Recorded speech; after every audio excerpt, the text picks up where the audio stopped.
Picture yourself walking along the banks of a river at night. The moon hangs low over the water, casting silver reflections that dance and shimmer. The air is cool and still, and somewhere in the distance, you hear the sound of rushing water. And then, carried on the wind, you hear something else. A sound that makes your blood run cold. A woman's voice weeping, crying out in anguish and despair. "Oh, my children," the voice wails. "Where are my children?" Welcome once again to Folklore After Dark. Tonight we journey to the rivers and waterways of Mexico and Latin America, where a ghostly figure has wandered for centuries. She is La Llorona, the weeping woman. And her story is one of the most haunting and enduring legends in all of Latin American folklore. La Llorona appears near bodies of water. Rivers, lakes, canals, streams. Anywhere there is flowing water, she may be found. Those who encounter her describe a woman dressed entirely in white. A long, flowing white dress, often described as a wedding gown or burial shroud. Her hair is long and dark, hanging loose down her back or covering her face. And she is always weeping. Her cry is unmistakable, a wail of pure anguish that carries across the water and through the night air. "Oh, my children," she cries, over and over. "Where are my children?" But here's what makes La Llorona truly terrifying. The closer her crying sounds, the farther away she actually is. And when her weeping grows faint and distant, that's when she's near. And she is especially dangerous to children. Parents across Latin America warn their children not to wander near water at night, not to stay out after dark, because La Llorona is searching, always searching for her lost children. And in her grief and confusion, she may mistake other children for her own. Some say she tries to drag children into the water with her. Others say she drowns them, still searching for her own babies. The most chilling versions claim she mistakes any child she finds for her own lost sons, pulling them into a cold embrace that becomes a watery grave. But who is she? Why does she weep? To understand La Llorona, we must go back centuries. Back to where this legend began. The most common version of La Llorona's origin takes place during the Spanish colonial period in Mexico. Somewhere in the 1500s or 1600s, the story goes. There was a woman named María. She was beautiful, indigenous or mestiza, and from a humble family. She fell deeply in love with a wealthy Spanish nobleman or conquistador. They had a passionate affair, and María bore him 2 sons, or in some versions, 3 children. For a time they were happy, but they were not married, and in colonial society this mattered greatly. One day the man told María he was leaving. He was returning to Spain or marrying a woman of his own social class, a Spanish woman of wealth and breeding. He would take nothing with him, not María, and not their children. María was devastated, abandoned, cast aside. The shame, the heartbreak, the rage, all of it consumed her. And in a moment of madness and despair, she did the unthinkable. She took her children to the river, and she drowned them in the water. Some versions say she drowned them in a fit of rage, wanting to hurt the man who abandoned her. Others say she was trying to rid herself of the evidence of her shame. Still others claim she believed she was sending them to a better place, somewhere they wouldn't suffer the discrimination she knew they would face. But the moment she realized what she had done, her madness lifted, and the full horror of her actions crashed down upon her. She ran into the water after them, searching frantically for her babies, calling their names, but they were gone, and in her grief, María drowned as well. Or in some versions, she took her own life, unable to live with what she had done. But when María died and arrived at the gates of heaven, she was turned away. "Where are your children?" she was asked. And she had no answer. She was condemned to wander the earth forever, searching for her lost children, weeping at the water's edge, never at rest. never forgiven, unable to enter heaven until she finds them.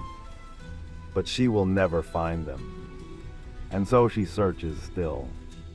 Now this is the most common version of the story, but La Llorona's roots go much deeper than the colonial period. Long before the Spanish arrived, indigenous peoples in Mexico told stories of weeping spirits near water. The Aztecs spoke of Cihuacōātl, a goddess associated with childbirth and death. She was said to appear at night, dressed in white, wailing and crying.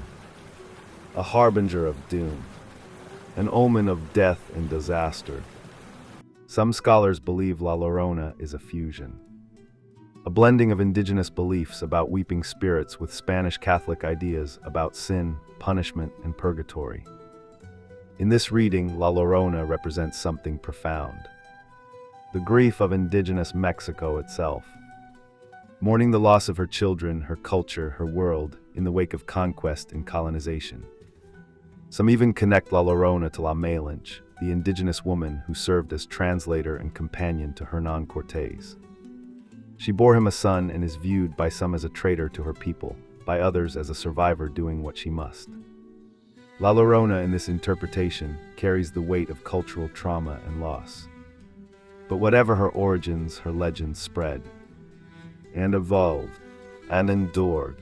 La Llorona has been encountered across Mexico, Central America, and the southwestern United States for generations.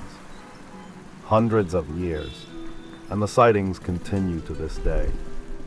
In Xochimilco, near Mexico City, people report hearing her cries echoing across the ancient canals.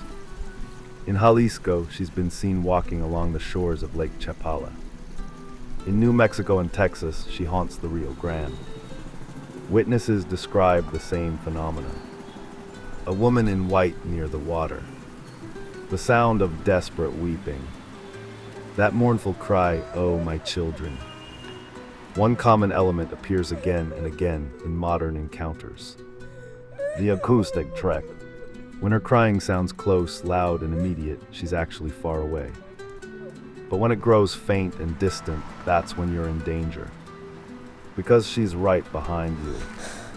Many stories tell of people walking home late at night who hear weeping in the distance. They think little of it at first, but then the crying begins to follow them. It grows louder, closer, and then suddenly impossibly close. And that's when they run. Those who look back sometimes glimpse a figure in white gliding across the ground, moving impossibly fast. Others report feeling a cold presence, seeing a pale face, feeling icy fingers reaching for them. But here's something interesting about La Llorona. Unlike many folklore entities, her appearance and behavior vary significantly depending on who encounters her and where. In some versions, she's purely a ghost, a tragic spirit condemned to eternal searching. In others, she's more of a demon, actively malevolent, deliberately hunting for victims to replace her lost children. Some encounters portray her as confused and sorrowful, mistaking people for her children but meaning no real harm. She's more pitiable than frightening. Others describe her as a vengeful spirit, angry at the world, taking her rage out on the innocent. And in some rural communities, she's a force of nature itself, an embodiment of the dangerous power of rivers and floods, a personification of water's ability to give life and take it away. What's consistent across all versions is her connection to water, to grief, to the loss of children, and to maternal love twisted into something tragic and terrible. For generations, parents have used La Llorona as a cautionary tale. Don't go near the river at night. Don't wander away from home after dark. Listen when we call you, or La Llorona might find you first. It's practical folklore, teaching children about real dangers, water, and darkness through supernatural means. But La Llorona means more than that. She's become a cultural touchstone, a shared story that connects Latin American communities across borders and generations. Today, La Llorona lives on in countless forms. She's appeared in films, television shows, books, and podcasts. In 2019, a Hollywood horror film brought her to mainstream American audiences. but she's been a fixture of Mexican cinema since at least the 1930s. She appears in art, in theater, in song. She's part of Dia de los Muertos celebrations. She's referenced in literature and poetry. She's even become part of Chicano and Mexican-American identity. A connection to cultural roots. A reminder of shared stories and heritage. And yes, people still report encountering her. In the age of smartphones and social media, stories of La Llorona sightings spread faster than ever. Videos, photos, witness accounts shared online. Are they real? Hoaxes? Misidentifications? That depends on what you believe. Some scholars suggest La Llorona represents something universal. The archetype of the grieving mother appears in cultures worldwide. From the Greek myth of Medea, who killed her children to punish their father, to countless other tragic mother figures in global folklore. La Llorona touches something deep in the human psyche. Maternal love, unimaginable loss, irreversible regret, and the terrible things people can do in moments of desperation and pain. But there's also something else in the legend. A warning about the consequences of our actions. About how moments of rage or despair can create wounds that never heal. About how some choices can haunt us forever. So if you find yourself walking near a river or lake at night, especially in Mexico or the American Southwest, listen carefully. If you hear weeping in the distance, a woman's voice crying out for her lost children, remember the legend of La Llorona. Remember that when her crying sounds far away, she may be closer than you think. And remember that La Llorona is more than just a ghost story. She's a piece of cultural memory, a cautionary tale, a symbol of grief, loss, and the weight of regret. She's a reminder that the choices we make can echo through eternity, and that some stories once begun never truly end. Thank you for joining me in the shadows where ancient stories dwell. If you enjoyed this journey into the legend of La Llorona, please like, subscribe, and share this video. What folklore should we explore next? Leave your suggestions in the comments below. Until next time, stay curious, stay respectful, and remember, some legends are warnings, and some warnings are worth heeding.